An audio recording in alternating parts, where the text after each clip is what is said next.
Happy Halloween. My name is Joel, I'm a British Columbian citizen, and nobody is paying me any money to make this. I just care a lot about proportional representation, and I want to dispel some myths today.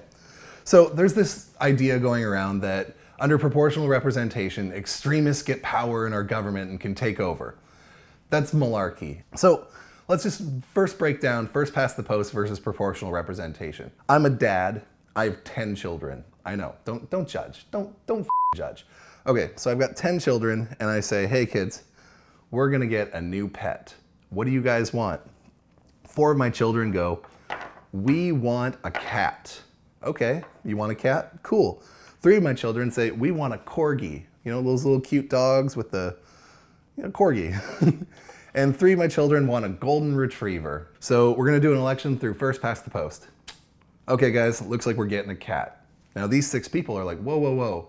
We definitely didn't want a cat. Under first past the post, these 40% have all of the power, even though the majority don't want the things that these 40% want. So these 60% feel disenfranchised, which is kind of our system we have now. So what would happen is, if this was proportional representation, say 40% voted for having a cat, 30% for their corgi, 30% for golden retriever. These guys go, okay, you know what, let's form a coalition government and maybe we can settle on a really small golden retriever or a really large corgi or maybe a completely different dog.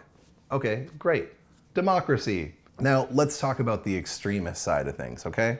All of a sudden, let's say this guy here becomes an extremist and he says, guess what guys?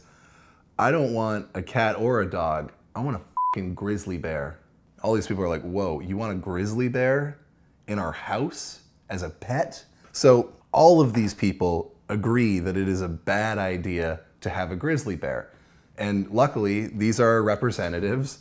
And I think most of our representatives are smart and won't support a grizzly bear. And if they do, they will hear from us.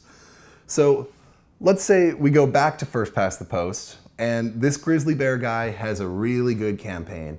And he's got this catchy slogan, I want to make grizzly bears great again. Gives everyone red hats. And all of a sudden, 40% of the population goes, you know what? I want to make grizzly bears great again. So 40% of these people all of a sudden love grizzly bears. And these 3 want cats and these 3 want dogs. Okay.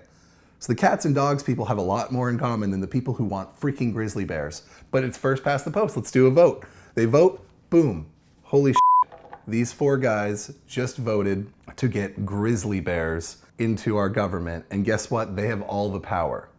We've seen this in Toronto. We've seen this in America. We've seen what happens when a minority of people who are maybe misguided or maybe disenfranchised, giving power to someone who wants something as outrageous as a grizzly bear, taking over the entire government. Under first past the post, the people who want a grizzly bear have all the power. Under proportional representation, these 6 people will be like, yo, we are definitely not getting a grizzly bear. Okay, I want cats, I want dogs. I don't know, maybe we get a chihuahua and compromise. I don't know.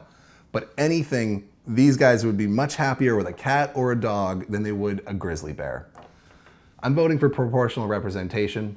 My preferred preference is RUP, which gives us the most control, MMP, and then DMP.